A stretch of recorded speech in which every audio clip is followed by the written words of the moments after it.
எல்லோருக்கும் வணக்கம். உங்கள் அனைவரையும் அகல் கிச்சனுக்கு வரவேற்கின்றேன்.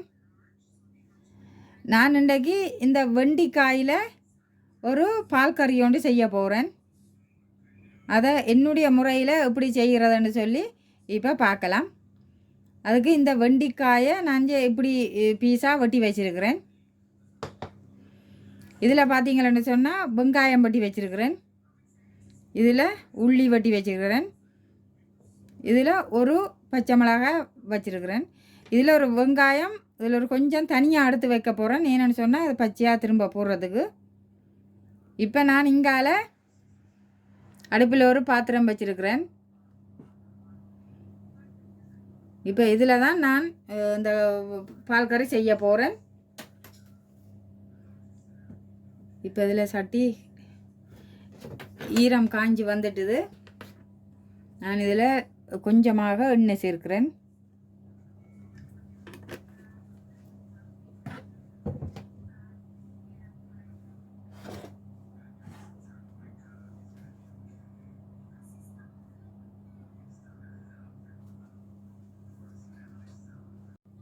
இப்போ எண்ணெய் கொதிச்சு வந்துடுது.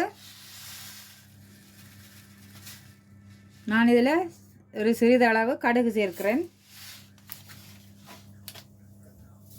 கொஞ்சமாக பெருஞ்சீரகம் சேர்க்கிறேன். சோம்புன்னு சொல்கிறது. அதோட இந்த வெட்டி வச்சுருக்கிற இவ்வளவு வெங்காயத்தையும் இதோட சேர்க்கிறேன். இது இப்படியே எனக்கு பிறகு தேவை. இதுவும் பிறகு தான் போடணும். இது இருக்கட்டும். இப்போ இந்த வெங்காயம் வடிவாக வதங்கி வர வேணும்.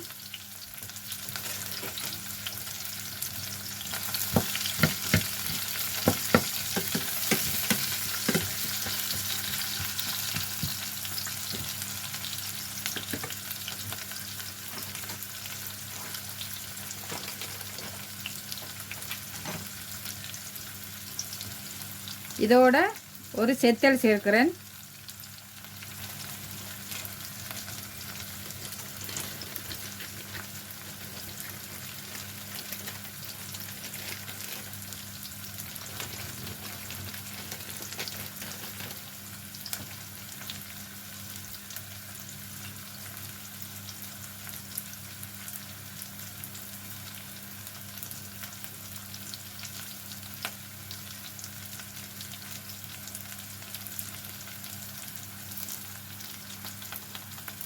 இதோட கருவேப்பிலையும் இப்படி பிச்சு சேர்க்கிறேன்.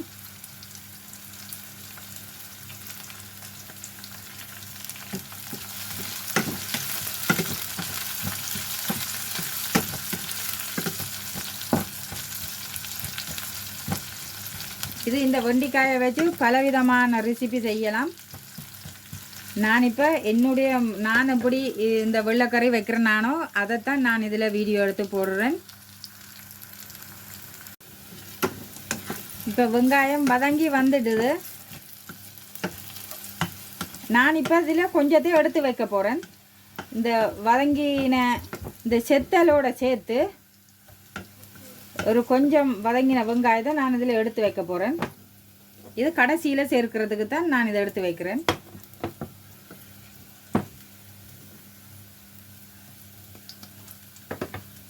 இப்போ நான் கொஞ்சமாக வெந்தயம் சேர்க்கிறேன்.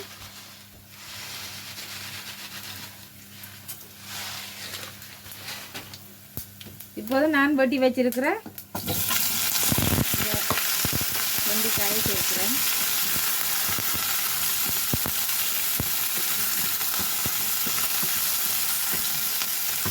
வெண்டைக்காய்க்கு புளிக்கரைசல் சேர்க்க வேணும். நான் பார்த்தீங்கன்னா புளி இதில் கரைச்சி எடுத்து வச்சுக்கிறேன்.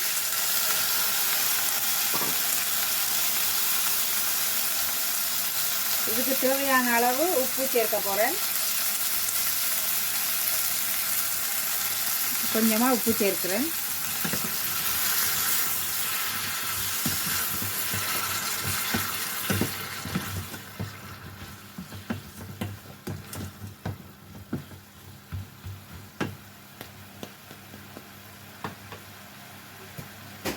இப்போது பார்த்தீங்கன்னு சொன்னால் இதில் தேங்காய் பால் இருக்குது. அது கொஞ்சமாகத்தான் இப்போ இதில் சேர்க்கிறேன்.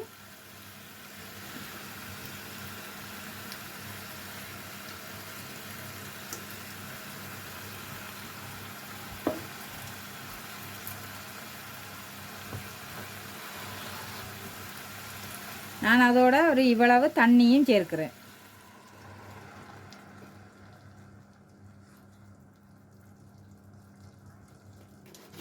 நான் இந்த ஸ்டேஜில் இதில் பார்த்தீங்கன்னு சொன்னால் இதில் உள்ளி வச்சுருக்கிறேன், இதையும் இதோடு சேர்க்கிறேன். பச்சை மிளகா வெட்டி வச்சுருந்தேன் நான் உண்டு, அதையும் இப்படியே போடுறேன். ஏன்னு சொன்னால் சின்ன பிள்ளைகளுக்கு கொடுக்க நாங்கள் அப்படியே அதை முழுசாகவே தூக்கி வெளியில் போட்டுட்டு அவர்களுக்கு கொடுக்கலாம். மற்ற பச்சையாக கொஞ்சம் வெங்காயம் வச்சுருக்கிறேன், இதையும் சேர்க்க போகிறேன்.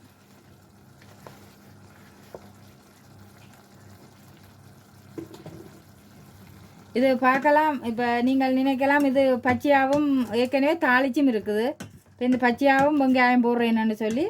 ஆனால் இந்த முறையில் செய்தீங்கள்னு சொன்னால் வெண்டிக்காய் பால் கறி அவ்வளோ ஒரு டேஸ்ட்டாக இருக்கும், எந்த பச்சை வாசமும் இருக்காது. இப்போ நான் இதை ஒரு மூடி போட்டு இது நிறைய நேரம் அவிய விடக்கூடாது, 3 நிமிஷம் தான் அவிய விட போகிறேன். இப்போ 3 நிமிஷம் ஆச்சுது. இதை ஓப்பன் பண்ணி பார்க்குறேன்.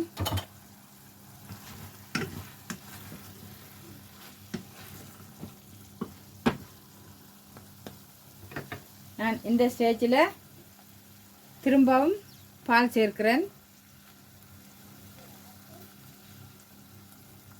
இது நல்லா கட்டி பால்.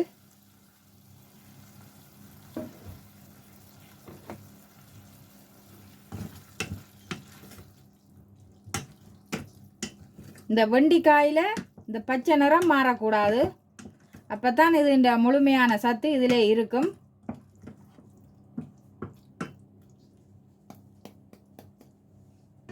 இதை நான் திரும்ப இன்னும் 1 நிமிஷம் மூடி வைக்கிறேன்.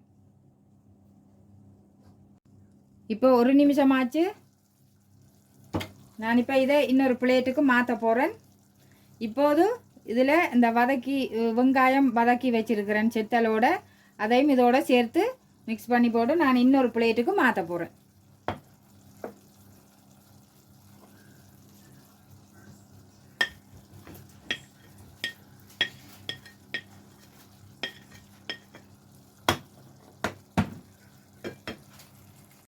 இப்போது வெண்டிக்காய் பால் கறி ரெடி ஆகிட்டுது. எனக்கு இது ஒரு 5 நிமிஷம்தான் பிடிச்சிது வெங்காயம் வதக்கி இந்த ஒரு வெண்டிக்காய் பால் கறி வைக்கிறதுக்கு. ரொம்ப அருமையானதும் ரொம்ப ரொம்ப டேஸ்டானதும் குழந்தைகளுக்கு பிடிச்சதுமான ஒரு பால் கறி. இது உடனே நல்ல சத்தாக செய்து கொடுக்கக்கூடியது. நீங்களும் குழந்தைகளுக்கு இதை செய்து கொடுக்கலாம். இவ்வளவு நேரமும் எனது அகல் கிச்சன் இந்த வெண்டிக்காய் வெள்ளைக்கறி ரெசிபியை பார்த்த உங்கள் அனைவருக்கும் மிக்க நன்றி. எனது அகல் கிச்சன் என்ற சேனல் உங்களுக்கு பிடிச்சிருந்தால், நான் இதில் செய்து காட்டும் விதம் உங்களுக்கு பிடிச்சிருந்தால் எனது அகல் கிச்சன் என்ற சேனலை சப்ஸ்கிரைப் பண்ணி விடுங்கோ, லைக் பண்ணி விடுங்கோ. ஏதாவது கமெண்ட்ஸில் தெரிவிக்கிறேன்டா தெரிவித்து கொள்ளுங்கோ. உங்களை நான் மீண்டும் இன்னொரு வீடியோவில் சந்திக்கின்றேன். நன்றி, வணக்கம்.